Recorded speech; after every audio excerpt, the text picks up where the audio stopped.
Since the age of 7, science and astronomy has captured the imagination of Dr. Hugh Ross. At 17, he became the youngest person ever to serve as Director of Observations for Vancouver's Royal Astronomical Society. And he completed his undergraduate degree in physics at the University of British Columbia and earned graduate degrees in astronomy at the University of Toronto. As a brilliant PhD scientist, Dr. Ross sees no conflict between faith and science. In fact, he's the president of a science and faith think tank, which he founded in 1986, called Reasons to Believe. He's spoken on more than 300 campuses across North America and overseas, and has authored numerous books, and the latest of which is Navigating Genesis, a scientist's journey through Genesis 1 through 11. Dr. Ross, great to have you back with us. Well, you're welcome. Yeah. Thank you. Hello and welcome. This is Charles. The host has done an excellent job of setting up Dr. Ross as a person of authority.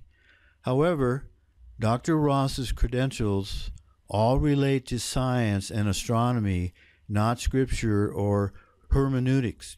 In short, Dr. Ross is not an expert on scripture or hermeneutics.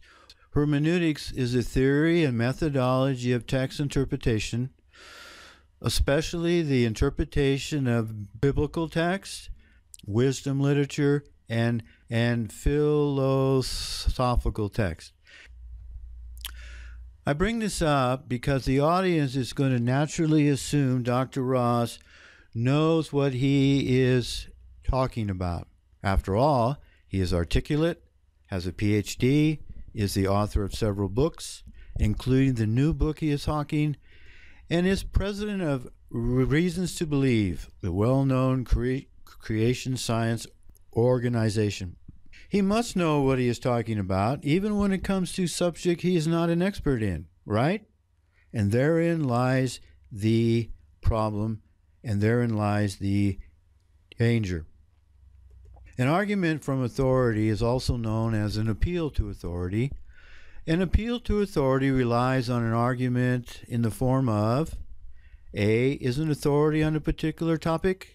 A says something about that topic. A is probably correct. Also, many of the ill-informed and uninformed will erroneously assume that someone who is a person of authority in one area or subject, when they give their opinion in another field or on another subject in which they are not an expert, they are also correct in their opinion.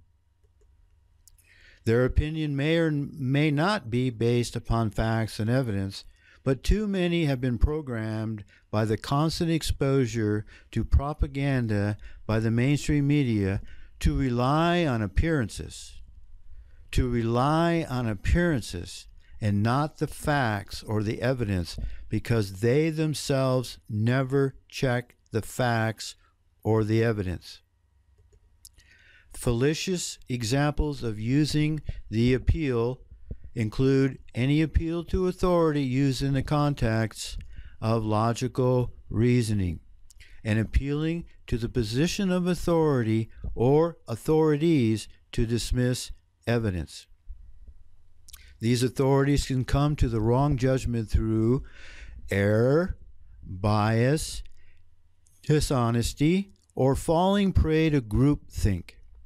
Thus, the appeal to authority is generally not a reliable argument for establishing facts. Groupthink is a psychological phenomenon that occurs within a group of people in which the desire for harmony or conformity in the group results in an irrational or dysfunctional decision-making outcome. Groupthink members try to minimize conflict and reach a consensus decision without critical evaluation of alternative viewpoints. They do this by actively suppressing dissenting viewpoints and by isolating themselves from outside influences. Loyalty to the group requires individuals to avoid raising controversial issues, or alternative solutions, and there is a loss of individual creativity, uniqueness, and independent thinking. The dysfunctional group dynamics of the in-group produces an illusion of invulnerability, that is, an inflated certainty that the right decision has been made. Thus, the in-group significantly overrates its own abilities in decision-making and significantly underrates the abilities of its opponents, the out-group. Furthermore, groupthink can produce dehumanizing actions against the out-group. These dehumanizing actions against the out-group can be easily seen in the comment sections of many posts and videos on the internet. A good example is the spinning spear heliocentric in-group that will post all sorts of nasty comments directed towards the stationary flat earth geocentric out-group. Another example is the believers in the alleged Jewish Holocaust in-group have been programmed to label as anti-Semites, haters, and perhaps the worst label of all, an evil Nazi. Any Holocaust denier, currently the foremost out-group. Some other labels used by the in-group against the out-group include an idiot, clowns, stupid, a nutcase, and he knows nothing about, and you fill in the blank. He lacks education, and by this the in-group means the out-group doesn't believe or accept what those in the in-group were taught and believe. Perhaps you can think of other labels. Cults, for example, are often guilty of groupthink. Everyone who attends a Dr. Ross speaking engagement or watches him on a program such as this one may become part of an in-group. Everyone who reads one of Dr. Ross's books may also become part of an in-group. This in-group has learned something from a person of authority, someone who, from all appearances, would never purposely lie or deceive them. Besides, like they themselves, he's a Christian, just trying to get the message out to fellow humans who are in need of the gospel of salvation. I can almost guarantee that 95% of the audience never read their Bibles, and fewer still study Scripture using Bible study tools, and still fewer checked one reference against another for accuracy, because the same problem exists with those who write reference books. These persons of authority can be wrong, and sometimes, like the Schofield Reference Bible, purposely with the intent to deceive.